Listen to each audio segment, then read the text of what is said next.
زما نامه ده طالب. شینوارو نه نجات ته دا دغو کسب دی. دغو دا کار په خپله باندې کړی دی. دا دي کې ډېر ماهره دي. ټول عمر نه دا د دغو کار دی. غوښه به په سیخانو باندې وپیې. په سیخانو چې وپیله نو هلته به یې یو 10 منټه مالګه به ورله ورکړي نو یو 10 منټه به یې پرېږدي.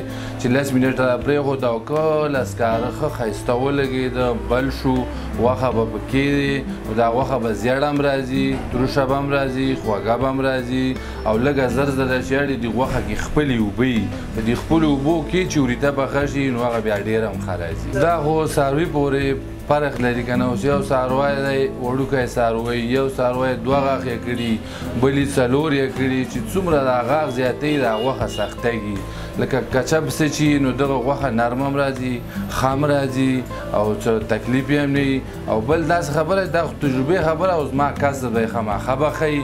ستا کسب نه دی اختر کې هر رنګه ګډ راوځي تیوال یې سیخانو باندې وپوي او بس سکارو یې اړې راړې نو بس هر سړی خو داسې نه شي کړی که نه چې اوس هر سړی یو کسب که نو لکه مطلب دا لږه ګرانه ده.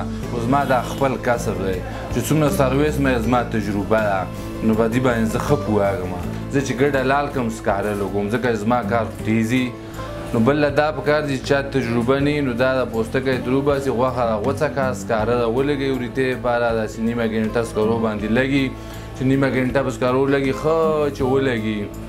غوښه سیخانو کې وپیي چې وپیي مالګه راوله ورکړه یو 10 منټه دې پرېږدي. بله خبره پکې دا ده چې پاسته غوښه سیخانو کې نه پوهېږي دا ښه نه راځي. پاسته غوښه دیګي ته واچوي دا پاتو هډوکي ورمک شو وغیره چام شو دا چام پوټ چې کوم دی دا د وریته کې ورکړه دا ډېره خوږه پکې راځي او ګډ دا ترتیب دی. بس کراره په مدم سکرو باندې اړئ راړئ کوشش ته دا کړه چې لږ دا سیخان زر زر اړئ او ماشاءالله مړه شینوار یو پیردي خو به دغو نه دا شی نجات دی که نه مطلب د دوی کسب دی. او بس مسالې نه ول ورکړي ګډ کړي لږ کوشش کا چې لږ داسې ګډ اخلي چې په غوښه باندې څو روپۍ 500 روپو ته نه ګوري کنجوسي ده نه کا کال پس دغه یو اختر راځي او کوشش ته دا که چې ښایسته ګډ ده ګوري ښه قرباني ده که او ورکړه که ورکړه کې خیر برکت هر څه راځي.